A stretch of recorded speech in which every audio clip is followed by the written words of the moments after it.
Howdy again everyone. Now most of you will know that Nikon have decided to launch APS-C cameras and lenses to join the full frame equipment on their new Z-mount mirrorless camera system, and that's quite an understandable decision, which leaves both their full frame and APS-C lenses usable on any Z-mount camera, unlike Canon who have gone for two different systems altogether.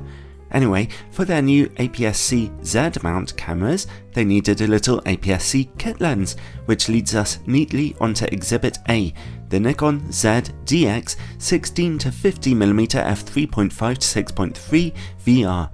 It's a very small little standard zoom lens that gives you an APS-C image circle, so it's the full frame equivalent of a 24 to 75mm lens, a very useful little zoom range.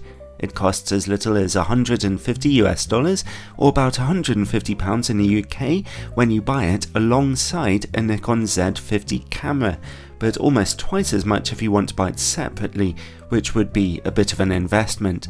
I'd like to thank Nikon UK for loaning me a copy of this lens for a couple of weeks for testing, although as usual this is a totally independent review.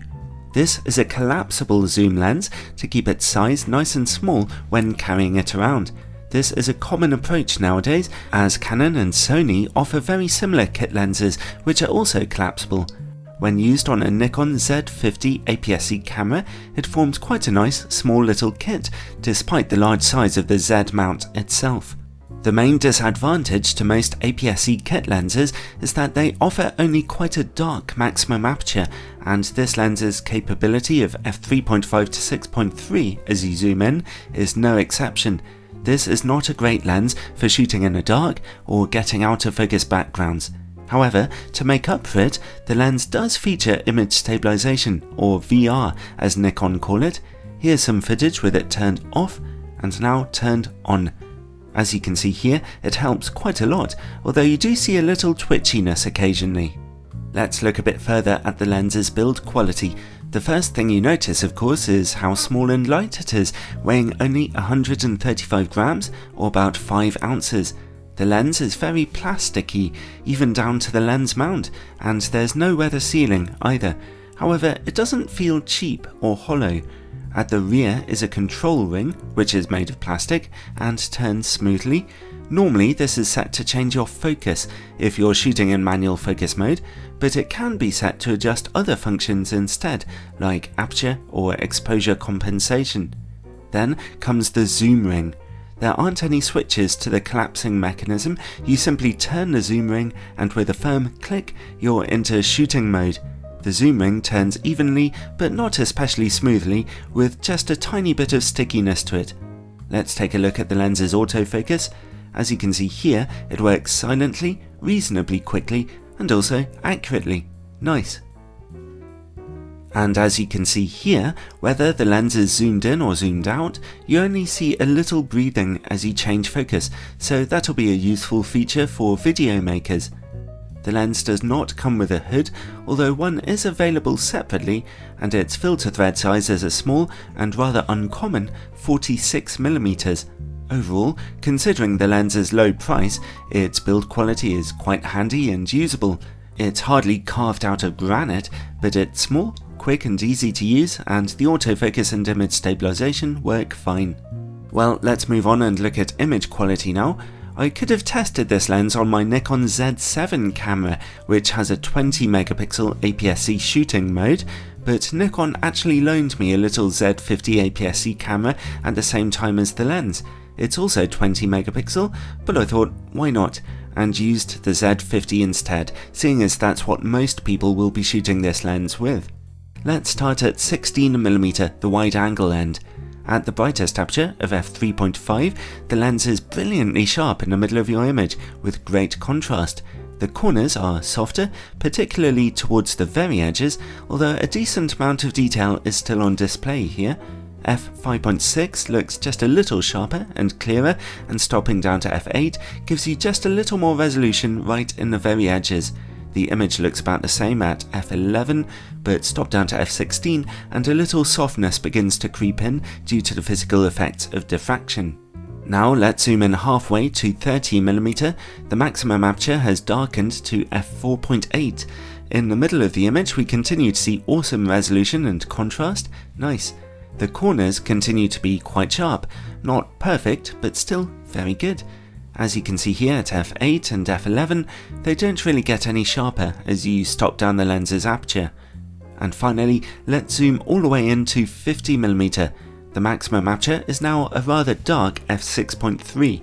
The good news here is that sharpness remains very high in the middle of the image, although contrast is just a tiny bit lower, but the corners continue to look very good. Again, not perfect, but certainly very sharp. And again, even if you stop down to f8 or f11, they don't really get any sharper than this. Overall, this is a nice, sharp, consistent performance.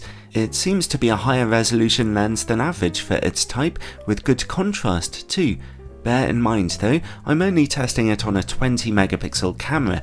That's the highest APS-C resolution currently available on the Nikon Z system, so a higher megapixel camera in the future might be a bit more demanding. Well, let's move on and look at distortion and vignetting. Your camera corrects these automatically, but I like to check out raw files to see what the true underlying performance is. Nowadays, zoom lenses for mirrorless cameras don't tend to be optically corrected very well, and the Nikon Z DX 16-50mm is no exception. Shoot in RAW and you'll see a hefty amount of barrel distortion at 16mm, accompanied by very strong vignetting, whether your aperture is wide open at f3.5 or even stop down as far as f11. That distortion evens out at about 20mm. Zoom into 50mm and we encounter some moderately strong pincushion distortion and again heavy vignetting. So the lesson here is that you will definitely want to keep your in-camera corrections turned on with this lens and correct any pictures you take in RAW mode too. Well, let's take a look at close-up image quality now. In common with many other little zoomable kit lenses these days, if you zoom in, then the Nikon Z 16-50mm can get you surprisingly close to your subject, which is great for shooting anything that's, well, small. At f6.3, close-up image quality is a little softer with low contrast. You should stop down to f8 when shooting close-up, where you'll enjoy a lot more contrast and a little more sharpness. Next, let's see how well the lens copes with shooting against bright lights. It's a splendid performance here. Whether you're zoomed out or zoomed in, we see very little flaring, and contrast remains nice and high too. The lens's small size and small glass elements are helping it out here, surely. And finally, bokeh. This lens should probably be your last choice for getting out-of-focus backgrounds. Its dark aperture means you'll only be getting very two-dimensional images here, even when you're shooting up close. But if you do get some background separation, then the quality of its bokeh is perfectly smooth. Well then, overall, I was actually really pleased with this little kit lens's performance, to be honest. The 20 megapixel sensor of a Nikon Z50 is hardly the most challenging in the world, but still I found the lens to be surprisingly sharp with very good contrast. It's small and light and handles well without any issues. I can only really fault it for its heavy distortion and vignetting, but like I said, your camera will correct that for you anyway. It could be a pretty useful lens for some basic video work. It'll be more than sharp enough for shooting in 4K. It's a great place for Nikon to start with their APS-C Z-mount lenses, and good enough value for money when bought as a kit with your camera, so it comes recommended.